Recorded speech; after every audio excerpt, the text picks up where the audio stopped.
a great opportunity to be present amongst this August gathering on this auspicious HomeCon entitled Conference of Behala. I really thank the organizers for giving me this opportunity to be in presence of you and everybody amongst this August gathering. So today I'll be talking about type 3 diabetes, what we need to know about type 3 diabetes, what is so different about type 3 diabetes, and what the chances of type 3 diabetes gives us regarding the treatment options.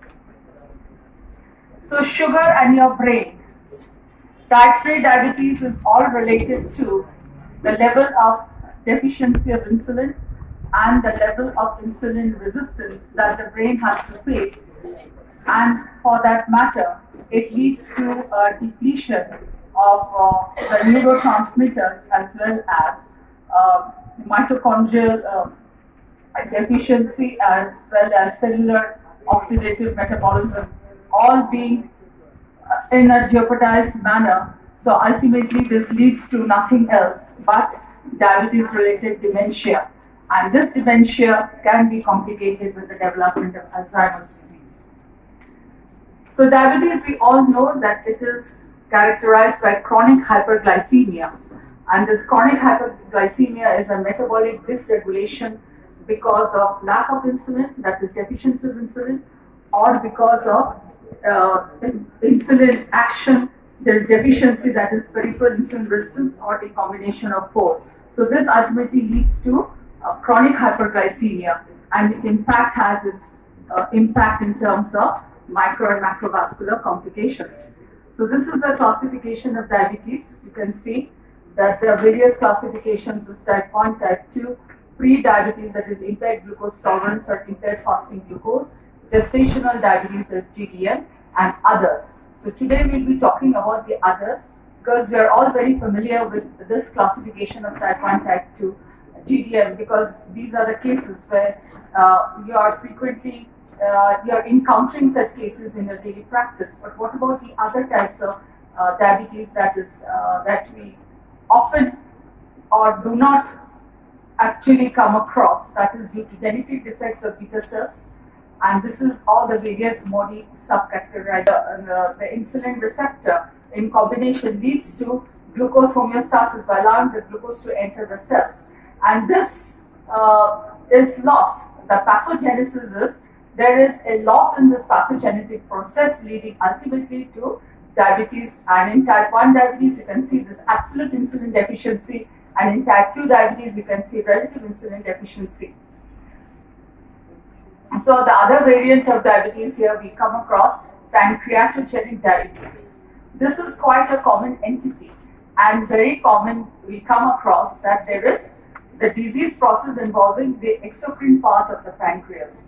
And 5 to 10% of cases of diabetes in the Western world, you can say, related to pancreatic diseases. But this pancreatic disorder of chronic pancreatitis is also pretty common in India.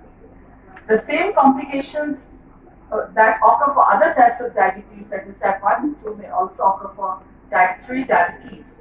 And this includes all the regular microvascular complications, that is the retinopathy, nephropathy, neuropathy, and cardiovascular complications.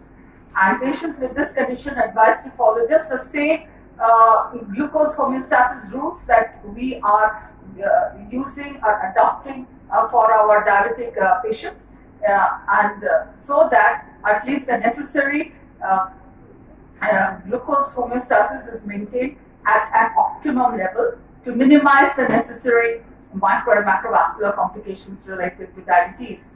So type 3 diabetes, you can see that it is basically secondary to chronic pancreatitis and pancreatic cancer. So this is from a Lancet journal. You can see just basic points here regarding pancreatogenic diabetes, that is type 3C diabetes. It is related to the diseases of the exocrine part of the pancreas. Pancreas, we all know it has got the exocrine part, endocrine part, and the exocrine part which has an overlapping effect on the endocrine part also.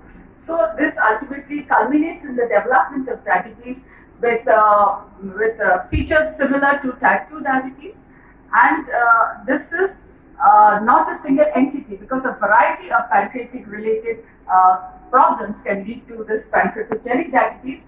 And more important is fibrocalculous pancreatopathy or fibrocalculous pancreatitis, which commonly till date, with all the recent advances in clinical medicine, Alzheimer's disease is best diagnosed at autopsy.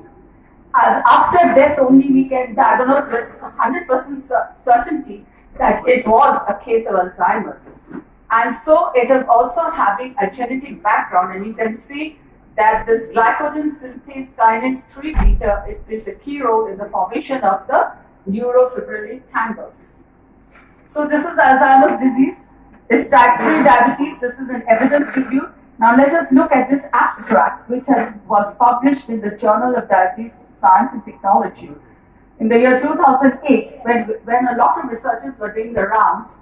And you can see that Alzheimer's has characteristic histopathological